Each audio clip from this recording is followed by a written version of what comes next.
April 24th, 1943, Kasserine Pass, Tunisia. The desert sun blazed over the jagged hills, baking the steel hulls of tanks that squatted along the ridge. Dust and the smell of diesel hung in the air like a living thing. From behind a clump of scraggly acacia trees, a group of German Panzer TOs stood camouflaged in the yellow earth, their crews resting in the shade, cigarettes glowing faintly in the haze. Lieutenant Karl Weber, commander of the 15th Panzer Division's 3rd Company, squinted through his Zeiss binoculars at a line of strange shapes crawling across the valley floor. They were clumsy, high-slung, and coated in a dull green paint that made them stand out against the tan sand. He smirked. "Amerikanische Panzer," one of his gunners muttered. "They look like toys," Weber nodded, amused. Through the glass he saw the enemy. M4 Shermans, their tracks churning up dust, their turrets jerking awkwardly as they tried to advance in formation. The German tankers laughed. The Panzer fires, with their 75mm high-velocity guns, had already proven deadly against British Crusaders and American Stuarts. These new machines didn't look much better.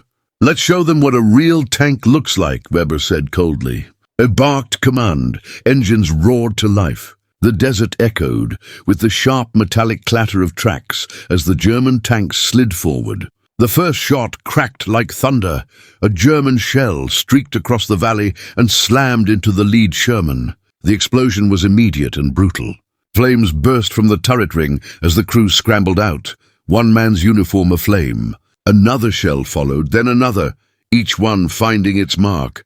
The Shermans burned, their thin armor no match for the long-barreled Panzer guns. Within minutes, the American column was in chaos. Tank commanders shouted over radios, trying to coordinate, but the Germans were already repositioning, firing, moving again, fluid, disciplined, unstoppable. By the time silence returned to the pass, a dozen Shermans smoldered in the heat. Weber's crew clapped each other on the shoulders. One spat in the sand. "Americans," he scoffed. "They build tractors, not tanks." The laughter was genuine, the confident, sneering laughter of men who believed they were unbeatable. But what Weber and his crew didn't know, as they drove past the wrecks and back toward their lines, was that this battle wasn't the victory it seemed. Because somewhere, across the Atlantic Ocean, in vast factories lit by the glow of molten steel and sparks from welding torches, the United States had already replaced every Sherman lost that day, and 100 more. May 12, 1943, Detroit, Michigan. The air inside the Chrysler tank arsenal was thick with heat, noise, and motion. Sparks rained from welding torches as steel plates were fused into the boxy frames of M4 Sherman tanks. Massive cranes lifted turrets into place, while workers, men and women both, moved in tight synchronization down endless assembly lines. The sound was deafening. Hammer strikes, rivets clanging, and the steady rumble of conveyor belts feeding raw power into America's war machine. At the far end of the line, a newly completed Sherman rolled forward for testing. Its olive-drab hull gleamed under the factory lights. A worker, a young woman named Ruth Turner, her hair tied under a red bandana, wiped sweat from her brow and watched the tank disappear into the testing yard. She'd helped assemble nearly 40 of them in the last month. To her, it wasn't just another machine. It was proof that the war could be won with determination and steel. "Every one of these babies replaces a tank those Nazis think they destroyed," shouted her supervisor over the din. "They think they can outgun us, they can't outbuild us." It wasn't a boast, it was fact. By 1943, America had transformed itself into an industrial juggernaut. The Ford River Rouge plant alone could produce a new tank every hour. Trains loaded with Shermans stretched for miles, heading toward ports on the East Coast. Each one carried the same message. You can destroy a tank, but you can't destroy a factory that never sleeps. Across the Atlantic, British officers watched in disbelief as shipments of brand-new tanks flooded their depots. The Americans seemed to conjure Shermans out of thin air. In North Africa, Patton's divisions were rearmed and reinforced faster than logistics officers could count. Back in Germany, General Heinz Guderian reviewed reports from Tunisia with a furrowed brow. The Wehrmacht had destroyed over 150 Allied tanks in the Kasserine battles, but new intelligence showed twice that number landing in Casablanca and Oran just weeks later. "This can't be right," he muttered, flipping through the papers. "It's as if their industry is endless."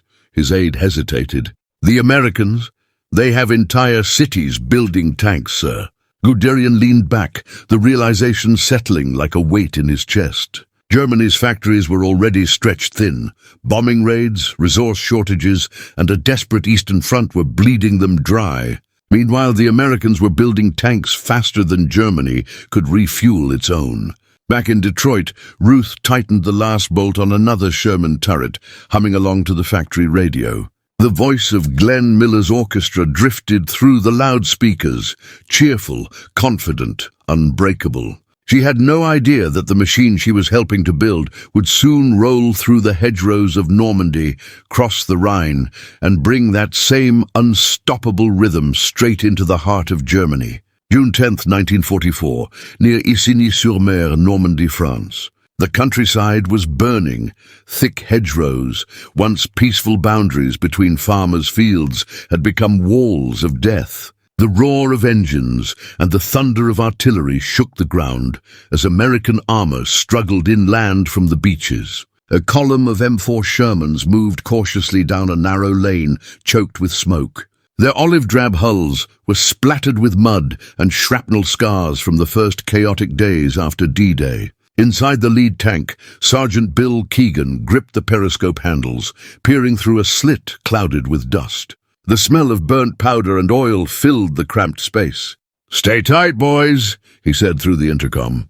"Those hedgerows hide more than cows." Suddenly a sharp crack split the air, the unmistakable sound of a German 88mm gun. The round slammed into the earth just ahead, spraying dirt over the tank's hull. A second later, another blast hit farther down the road. A Sherman erupted in fire, its turret blowing off like a child's toy. Keegan cursed, "Panther on the ridge!" 11 o'clock. The Americans returned fire, their 75mm guns barking. The shells bounced harmlessly off the sloped armor of the German tank. The Panther's cannons swung toward them with terrifying calm. "Back up! Smoke out!" Keegan shouted. The driver reversed, gears grinding, as a thick cloud of white smoke poured from canisters on the rear hull. Behind them, more Shermans fanned out. 5, then 10, then 20, rolling over fences and through ditches in a coordinated advance. The Panther fired again, destroying another tank. But now, the air filled with the sound of a dozen guns answering at once. The Germans couldn't keep up. While the Panther's armor and firepower were unmatched, there were simply too many Shermans, advancing, firing, flanking. One Panther fell, then another, hit by concentrated fire from 3 directions.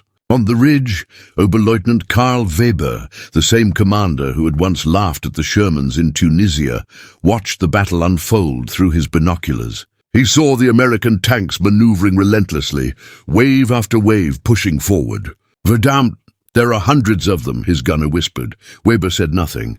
He watched as the smoke rose, as the American armor spread across the valley like an unstoppable tide. The 88s were firing hot, barrels glowing red, but for every Sherman they knocked out, 2 more seemed to appear. He realized something chilling.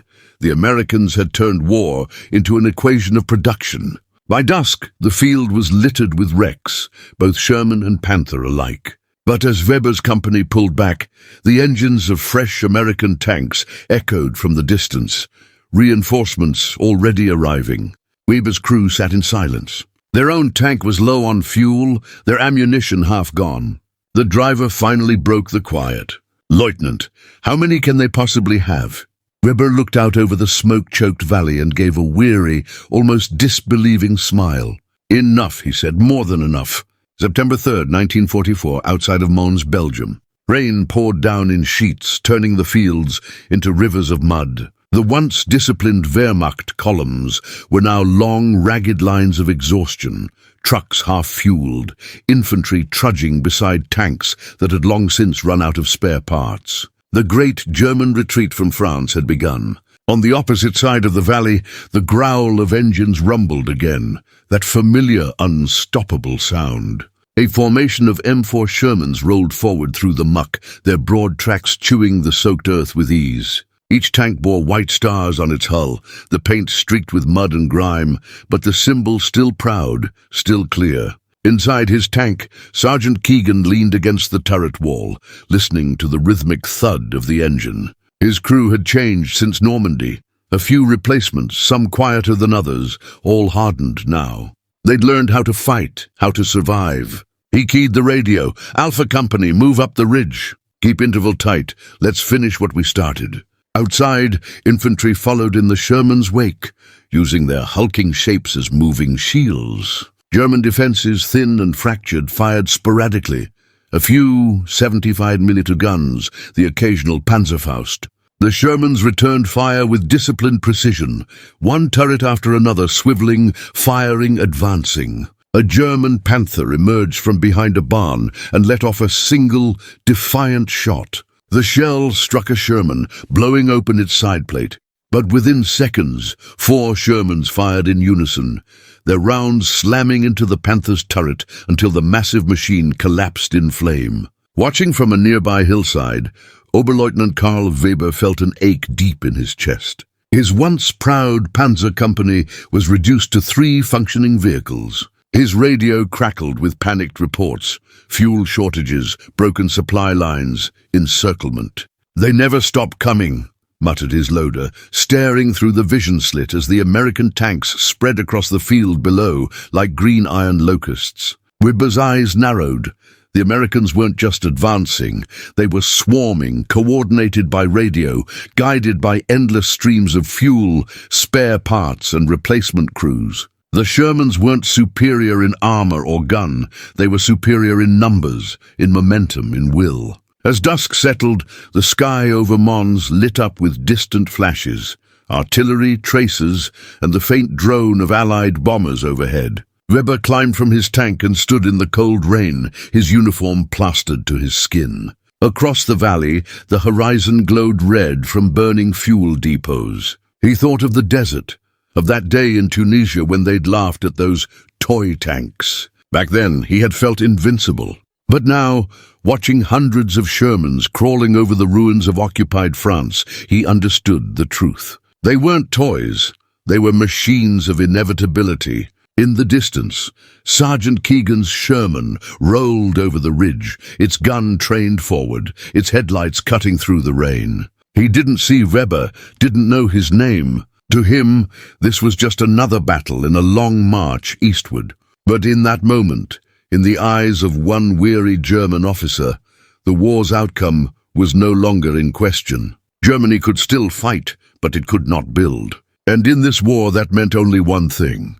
February 25th, 1945, near the Rhine River, western Germany. Snow drifted gently over the shattered countryside. Burned-out farmhouses leaned at odd angles, their roofs caved in under the weight of ash and ice. The distant thunder of artillery was constant now, not a battle anymore, but a heartbeat of war itself. On a frozen road cutting through the ruins of a German village, another column of M4 Shermans advanced eastward.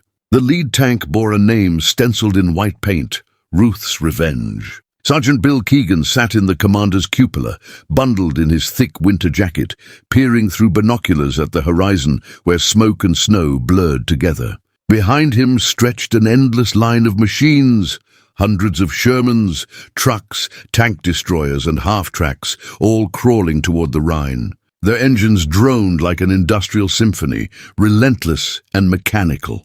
Every few minutes, a new wave joined the column from behind, reinforcements fresh off the ships in Antwerp or Le Havre. "Feels like we'll never stop rolling," his gunner said over the intercom. Keegan smiled faintly. "That's the point." Across the river, on the eastern bank, Oberleutnant Karl Weber crouched in the ruins of a barn, his last Panzer IV hidden beneath a collapsed roof. His crew huddled around a tiny stove, their faces pale and hollow from hunger. The once proud insignia of their division, the black palm tree of the Afrika Korps, was barely visible beneath layers of mud and soot. He'd been fighting without rest for nearly 2 years. Now his orders were simple: hold the line. But as he listened to the distant rumble of American armor, Weber knew the truth. There was no line left to hold. Through the broken wall he saw them, the Shermans. Dozens at first, then scores.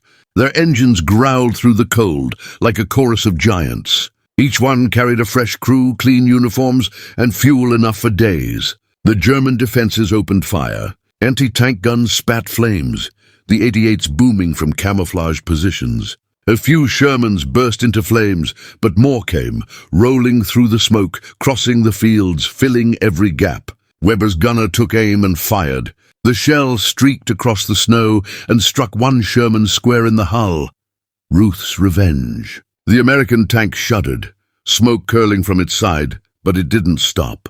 Another tank behind it pushed forward, then another and another.